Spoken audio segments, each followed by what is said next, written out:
Video kali ini kita lanjutkan tentang turunan. Di sini kita akan bahas mengenai turunan trigonometri, khususnya sinus dengan kosinus. Dari dua hal ini nanti yang turunan tangens itu mengikut. Coba kita lihat dulu teorema pertama.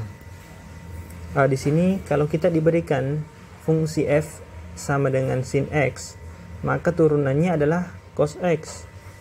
Kemudian kalau kita punya fungsi f-nya adalah cos x, maka turunannya adalah minus sin x. Seperti itu. Jadi dihafalkan saja. Kalau sin diturunkan hasilnya cos x. Kemudian kalau cos diturunkan hasilnya minus sin x. Jadi ada minusnya.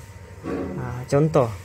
Misalnya soalnya adalah tentukan turunan dari fx sama dengan 3 sin x. Ya ingat, turunannya sin itu apa? Turunannya kan cos. Berarti tinggal turunannya adalah f aksen x sama dengan, di sini ada f aksennya kan. Jadi di sini ini adalah f aksen x sama dengan 3 cos x, seperti itu. Jadi dengan dua konsep ini, sinus dengan kosinus ini, kita bisa menentukan turunan dari konsep-konsep trigonometri yang lain. Tentu di sini disyaratkan bahwa kita minimal paling tidak mengetahui identitas-identitas terkait trigonometri. Karena kalau kita tidak mengetahui identitas-identitas terkait trigonometri, nanti akan kesulitan sendiri. Sekarang kita lanjut. Contoh yang kedua, tentukan turunan dari tangens.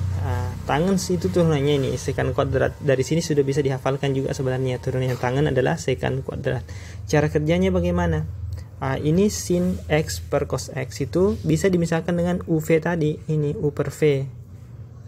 Mengingat turunannya u per v itu adalah ini u aksen v dikurangi v aksen dikurangi dengan u v aksen per ini kan adalah v kuadrat kan. Jadi sama tadi. U aksennya apa? Sin, turunannya sin adalah cos. Ini cos. Kemudian v-nya apa? V-nya kan cos x. Ini cos x.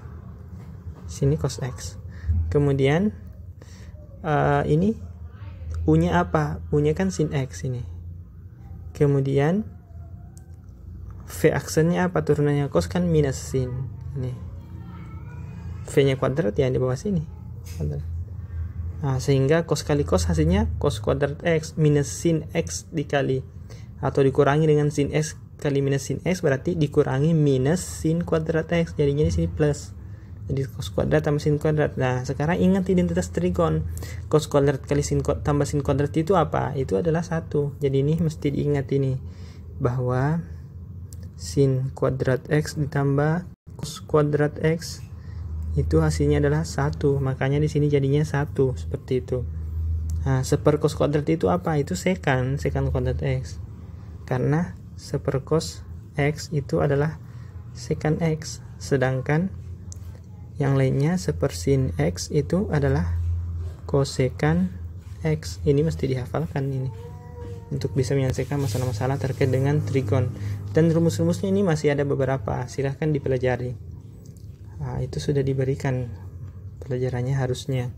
Itu mengenai sifat-sifat trigon, itu yang mendukung di sini untuk pengerjaannya. Ini soal-soal terkait yang contoh baru-baru trigon, ini bisa dicoba selesaikan. Bahkan ini ada campuran bentuk aljabar dengan bentuk trigon ini juga, tapi itu bisa diselesaikan. Silahkan dicoba. Lanjut ke aturan rantai. Di aturan rantai ini sendiri kita lihat pertama di sini diberikan kalau misalnya kita punya y sama dengan fu, kemudian u sama dengan gx, kita mau menentukan turunan dari fungsi komposisinya, jadi f komposisi g. Jika g terdiferensial di x dan f terdiferensial di u atau gx, maka f komposisi g itu terdiferensial di x dan hasilnya adalah ini. F aksennya diturunkan terhadap G, kemudian G aksennya diturunkan terhadap X. Jadi ingat itu. Jadi F aksennya diturunkan terhadap GX atau terhadap U, sedangkan G aksennya diturunkan terhadap X. Jadi turunan itu pernah saya katakan bahwa turunan itu diturunkan terhadap yang ada di dalam sini. GX dalam hal di sini kan U. Diturunkan terhadap U, makanya di sini U. sedangkan ini Gx nya dalam sini berarti X, makanya di sini X, seperti itu. Saya kira cukup jelas. Kita langsung lihat contohnya. Contohnya yang ini. Tentukanlah turunan dari Y sama dengan 2X kuadrat kurang 4X tambah 1 pangkat 60. Maka kita anggap yang di dalam sini adalah U. Jadi ini dianggap U, ini yang di dalam. Jadi kita anggap U ini, yang banyak ini adalah U misalnya. Berarti kita cari turunan dari ini, Y. Sama dengan U pangkat 60. Turunan dari U pangkat 60 adalah 60 U pangkat 59. Kemudian kan di sini aturannya dikali dengan turunan dari yang di dalam, turunan dari U-nya. Berarti U-nya kan di sini 2X pangkat 2 kurang 4X tambah 1. Turunannya adalah ini, 4X kurang 4. Kemudian hasilnya tinggal dikalikan. Jadi dapatnya 60 U pangkat 59 dikali 4X kurang 4. Substitusi kembali U-nya apa? U-nya kan yang ini. Maka ini hasilnya. Nah, kalau kita mau tulis atau perhatikan saja secara langsung, ya turunan seperti biasa sebenarnya. Caranya turunkan dulu pangkatnya. Berarti 60 turunannya kan ini 60 kali 2X kuadrat kurang 4X tambah 1. Jadi cara biasanya itu turunkan dulu ininya, pangkatnya. Jadi 60 kali itu pangkatnya 59, kemudian turunkan di dalamnya. Kemudian kalikan hasilnya. Hasil turunan yang di dalam ini kan 2X. Turunkan yang di dalam sini, turunkan, tulis hasilnya di sampingnya, perkalian seperti itu. Nah, dapat kita lihat beberapa contoh di sini.